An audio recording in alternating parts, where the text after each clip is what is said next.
Retro versus modern. We're going to compare downhill bikes that are 20 years apart. This here is a Specialized S-Works FSR from 1995, and this is a brand new S-Works Demo 2015 model.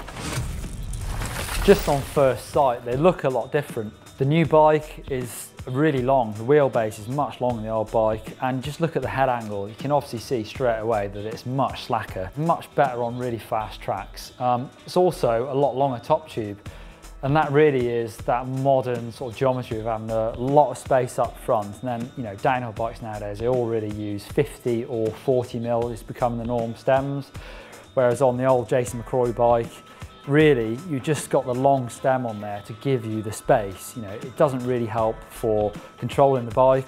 And that really comes down to the fact that these weren't necessarily downhill bikes. They were just modified to ride downhill fast with big riser bars. Whereas this modern downhill bike, you know, you can't ride that round a trail. It's just not going to work. Bar widths are a lot different. You've got the 780s on the front of the modern bike compared to the 660s. Also BB height. The downhill bike, the new Demo, has a much higher bottom bracket than the old bike, and that really comes down to the suspension. You know, a low bottom bracket is going to make that bike corner really well, but the modern bike's got 200 mils of travel, so if it starts off too low, you can end up dragging your pedals towards the floor. Whereas the old bikes, it's only got 76 mils of travel on the rear and 80 mil on the front, so you can get away with having a lower bottom bracket to start with. Looking at rear suspension, you can really see the difference in the shocks. This huge Olin system, it's the same in theory really. You've got a coil spring and it's oil damped, but you've got compression by winding the preload onto the spring, you've got rebound damping, you've got high and low speed compression, and 3 separate compression settings on that shock. The old shock, you've got rebound and you've got preload on the spring, and that is it. Some similarities actually you can see is the rear ends. If you actually look, there's a pivot around the bottom bracket on the modern bike, there's a pivot on the end of the chainstay, and that's actually pretty similar to the old bike. The pivot's just behind the bottom bracket, pivot on the chainstay, then you've got this seat stay, goes up to a linkage. There obviously the shock is much different mount, but there are some similarities in that system.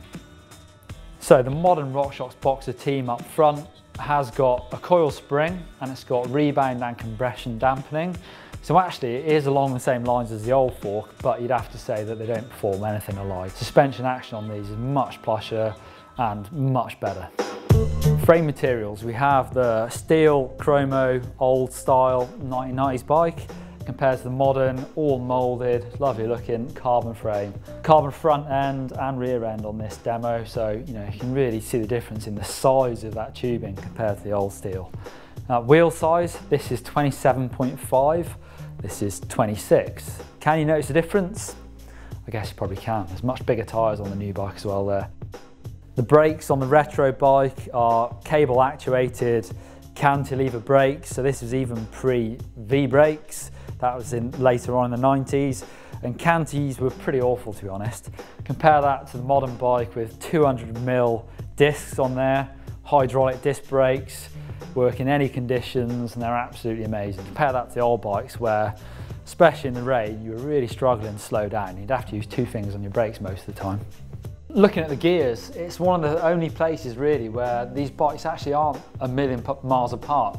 Still running a rear mech that's pulled by a gear cable, and this is actually an 8-speed cassette on the back of this 20-year-old bike. This modern downhill bike is 7-speed, so yeah, 1 less gear, bit of devolution there, but it's the same idea of a cable pulling a rear mech. Who'd have thought, you know, 20 years ago they would still have these things hanging off the back of the bike. So the funny thing about the weights, you know, the modern bike is about 36, 37 pounds. The old one is down nearer 30s, but really that comes down to obviously the size of everything, the forks, the shocks, you know, they're much more durable. You find that, you know, you don't break downhill bikes nowadays, whereas the old downhill bikes, you'd go through a couple of frames a year probably.